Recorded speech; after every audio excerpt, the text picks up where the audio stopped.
Tá ok.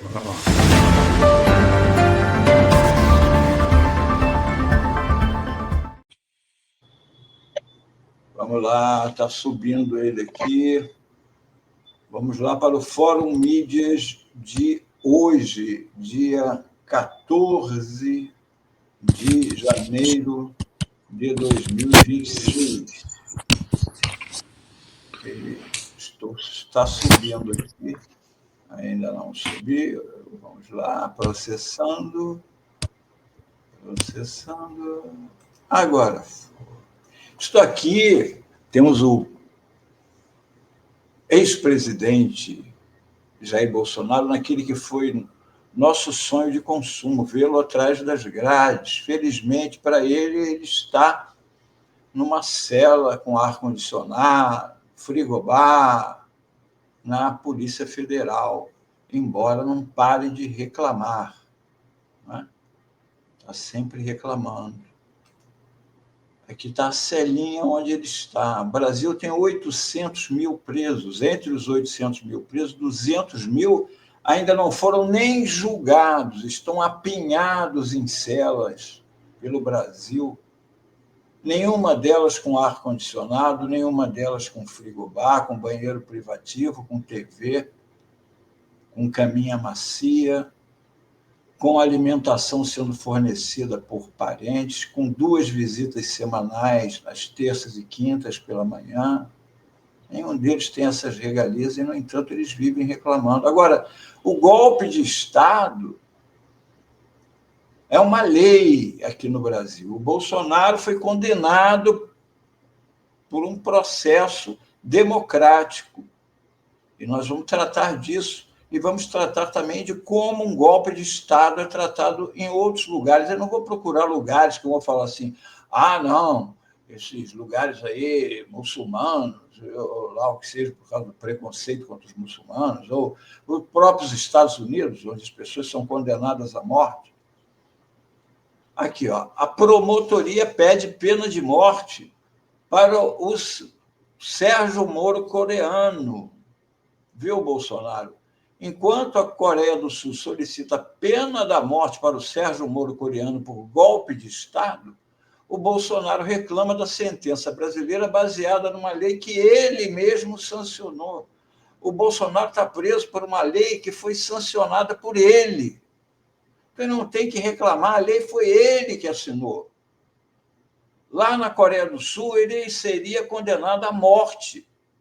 Aí ele não ia reclamar de ar-condicionado, de barulho do ar-condicionado, não ia reclamar de estar sozinho, de estar trancado, como disse o Flávio Bolsonaro, que reclamou que o pai dele estava trancado, numa cela com a porta trancada. Como foi o autogolpe na Coreia do Sul, em que ele se assemelha ao do Bolsonaro. A Procuradoria da Coreia do Sul, ontem, solicitou a pena de morte para o ex-presidente Yoon Suk-yeol, conhecido como Sérgio Moro coreano. A acusação é de ele ter liderado uma insurreição ao declarar de forma inconstitucional a lei marcial de 3 de dezembro de 24, com o intuito de promover um autogolpe, como tentado por Jair Bolsonaro no Brasil. O golpe do Jair Bolsonaro era esse, tentar GLO para dar o golpe. Na sentença, os promotores argumentaram que enquanto mandatário de extrema-direita, foi responsável por tentar minar a ordem constitucional ao mobilizar as Forças Armadas e a polícia, impedindo, assim, a entrada de parlamentares oposicionistas. Alguns detalhes são diferentes do Brasil, mas o golpe, no caso, enquanto ele era presidente, a ideia era dar o golpe enquanto ele estava no governo, mas depois, quando ele saiu, logo no início do governo do presidente Lula. E por que ele é o Sérgio Moro coreano, lá, o Yoon Suk-yeol? Ele foi um ex-promotor e ele ganhou destaque por suas investigações rigorosas em casos de corrupção quando atuava como procurador-geral. Durante esse período, ele processou figuras importantes do Partido Democrata, o que o projetou nacionalmente como um lutador contra a corrupção. Igual ao Sérgio Moro aqui, seus métodos aqui foram amplamente questionados. Na imprensa brasileira, ele recebeu o apelido de Sérgio Moro coreano. Já na mídia internacional, seu estilo político foi descrito como K-trumpismo, uma alusão ao K-pop, gênero musical popular no país, e ao estilo de liderança do Donald Trump. Em 2022, ele lançou uma campanha eleitoral com um estilo semelhante ao de Trump e Bolsonaro, enfrentando e vencendo seu principal adversário político, sob o lema de acabar com o Ministério da Igualdade de Gênero. Muito parecido com o Bolsonaro, ele lá, né? Diante dos resultados desfavoráveis nas eleições de 2024, ele recorreu ao golpe e deu ruim. Deu ruim e agora estão pedindo a pena de morte para ele, diferentemente do Bolsonaro, que está no bem bom do ar-condicionado e reclamando. Enquanto isso, no Brasil, o Bolsonaro chora. É a lei do país, dirão aqueles que o Nelson Rodrigues chamava de idiotas da objetividade sobre o pedido de morte. É a lei da Coreia do Sul, mas não vale para o Brasil. Só que aqui no Brasil, ele, Bolsonaro, é que é o responsável pela lei que o condenou. Ele, que vive pedindo direitos humanos, está lá, direitos humanos, esterco da vagabundagem. Esterco da vagabundagem. Era isso que ele dizia enquanto não estava preso, né? Agora vive pedindo direitos humanos. Agora, olha isso aqui. O Bolsonaro, em 2021, sancionou uma lei, o objetivo dele era atingir o MST, com penas rigorosas, prender as lideranças do MST, mas acabou preso por ela. A lei da defesa do Estado democrático, sancionada por Bolsonaro em 21 para perseguir opositores, fundamentou a sua condenação a 27 anos de prisão. Quando, no dia 2 de setembro de 21, o então presidente sancionou a Lei 14.197, ele tinha como alvo o MST. Por ironia do destino, a lei que ele sancionou foi a utilizada pelo Supremo para condená-lo a 27 anos e 3 meses de prisão. Quando ele sancionou a lei, em setembro de 2021, eu escrevi essa reportagem minha lá na revista Fórum, certamente o pensamento dele naquele dia estava bem distante do que veio a acontecer pouco depois. Foi ser derrotado e perder o cargo para Lula, o homem que ele gostaria de ver apodrecer na cadeia. Quem não se lembra dele falando, seu Lula, você pensava que o Haddad ia ganhar e ia te tirar da cadeia? Não, você vai apodrecer na cadeia. E agora ele está aí, quem está preso é ele, né? Em 2021, Bolsonaro e os generais que o escoltavam já se consideravam reeleitos, como diz hoje o presidente dos Estados Unidos, Donald Trump, a respeito da Groenlândia, de um jeito ou de outro. Ou seja, eles já contavam que ou eles iam ganhar na urna ou iam ganhar no golpe. Já para eles o futuro estava certo. O plano de um golpe de Estado sempre esteve no horizonte do Bolsonaro desde o primeiro dia, mas passou a ser desenhado um ano depois da assinatura desta lei, em 2022, quando as pesquisas passaram a apontar a força da candidatura do ex-presidente Lula, que foi confirmada nas urnas em primeiro e segundo turnos. Curioso é que, na sanção da lei, o Bolsonaro cortou alguns artigos dessa lei. Olha só os artigos que ele cortou. Ele cortou um artigo das fake news, ele vetou. Ele também vetou o inciso que aumentava a pena para militares envolvidos em crimes contra o Estado Democrático de Direito. Veja que ele já estava se prevenindo, né, do que ele estava armando com os militares que o cercavam, do golpe. Então, como esta lei, conforme chegou para ele assinar, os militares que participassem do golpe perderiam imediatamente o posto, a patente e a graduação, coisa que agora eles só vão perder no julgamento do Supremo Tribunal Militar.